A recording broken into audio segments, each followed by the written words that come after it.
রাতের খাবারে আজ রুটির সাথে ঘুগনি করব, তো তার জন্য এখানে পেঁয়াজ কুচি করে নিয়েছি, এখানে 5টা মতো কাঁচা লঙ্কা চিড়ে নিয়েছি, আর এটা একটা টমেটোটা দিলে বেশ একটা টক মিষ্টি ফ্লেভার আসে, সেটা আমাদের বাড়িতে সবাই পছন্দ করে।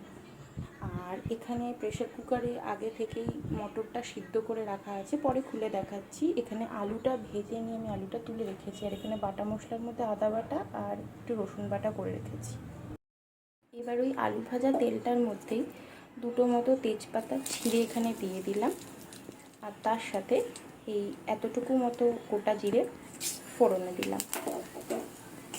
এবার ফোড়নটা একটুখানি জাস্ট এইটুকু ভাজা হলেই যথেষ্ট। এবার এই তেলের মধ্যে একে একে আমি দিয়ে দেবো পেঁয়াজ কুচি,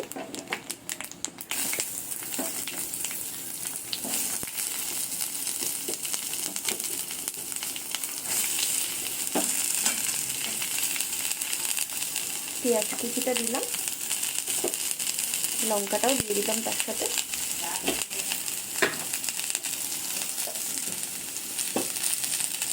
দিয়ে এবার এটা ভালো করে নাড়বো। আঁচটা আমি এরকম কমিয়েই রেখেছি। আঁচটা খুব বেশি বাড়িয়ে নিলে হয় কি, তাহলে পুড়ে যায়, আর পেঁয়াজটা বেশি ভাজা হয়ে গেলে বা বেশি পুড়ে গেলে কিন্তু ভালো লাগে না, তাহলে গোটা গোটা থেকে যায় রান্না। পেঁয়াজটা গললে ভালো লাগে। দেখ, পেঁয়াজটা এখন যেইটুকু ভাজা হয়েছে এর ওপর আমি দিয়ে দেবো এই টমেটো কুচিটা। টমেটো কুচিটা দিয়ে একটু নাড়াচাড়া করার পরেই আমি এতে দিয়ে দেবো সামান্য একটু নুনটা দিলে হবে কি, টমেটোটা গলতে সাহায্য করবে, নাহলে টমেটোটা গোটা থেকে যায়। আর সব রান্নায় তো আর টমেটোটা গোটা থাকলে ভালো লাগে না, কিছু রান্নায় টমেটোটা গলে গেলেই ভালো লাগে। তো সেই কারণে আমি এখন এই অবস্থাতেই দিয়ে দিলাম টমেটো। আর এখন আমি আর আলাদাভাবে হলুদটা দেবো না, কারণ আমি যেখানে আলুটা ভেজে রেখেছি তার মধ্যে আমি একবারে হলুদ দিয়ে দিয়েছিলাম। টমেটোটা এইরকম নুনটা দেওয়ার পর দেখো কি সুন্দর গলে গেছে। এরকম আমি একটু খুন্তি দিয়ে অল্প একটু চাপ দিতেই গলে যাচ্ছে টমেটোগুলো, কি সুন্দর। ভালোভাবে নাড়াচাড়া করে দিয়ে দেবো এই আদা রসুনের এই পেস্টটা যেটা করে রেখেছিলাম, তা একসাথেই দিয়ে দিলাম আমি। দিয়ে ভালো করে কষাতে হবে যেন আদা রসুনের কাঁচা গন্ধটা চলে যায়। আদা রসুনের কাঁচা গন্ধটা থাকলে কিন্তু ভালো লাগবে না।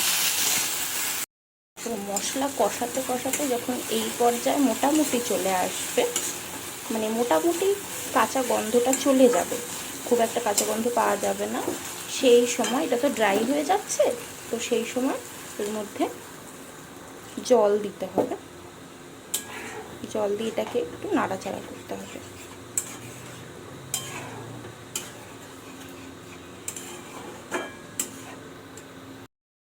মটরটাও এখানে একদম ঠিকঠাকই সেদ্ধ হয়েছে, কারণ এরপরে তো আবার একটু ঢাকা চাপা দেবো কষিয়ে, বাকি সেদ্ধটা ওখানেই হয়ে যাবে। এটাই ঠিকঠাক আছে। এই মটরটা এবার এই কড়াইয়ে মশলার সাথে কষাবো, তার সাথে আলুটাও দেবো। ঘুগনিটা এখানে ফুটছে, এবার আমি এটাকে একটা ঢাকা চাপা দিয়ে দেবো, বাকিটা সেদ্ধ হয়ে যাবে, আর আঁচটা একদমই কমিয়ে দেবো।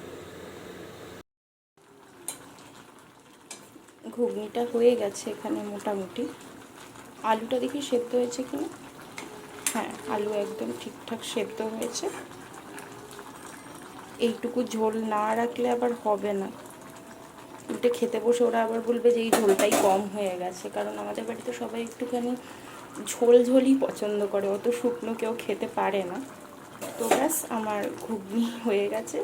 আজকের ভিডিওটা এইটুকুই ছিল। ভিডিওটা যদি ভালো লেগে থাকে তাহলে একটা লাইক করে দিও, আর যদি আরও এরকম ধরনের ভিডিও পেতে চাও তাহলে আমাকে অবশ্যই একটা কমেন্ট করে জানাও, আর আমার চ্যানেলটাকে একটা সাবস্ক্রাইব করে দিও। Thank you, tata.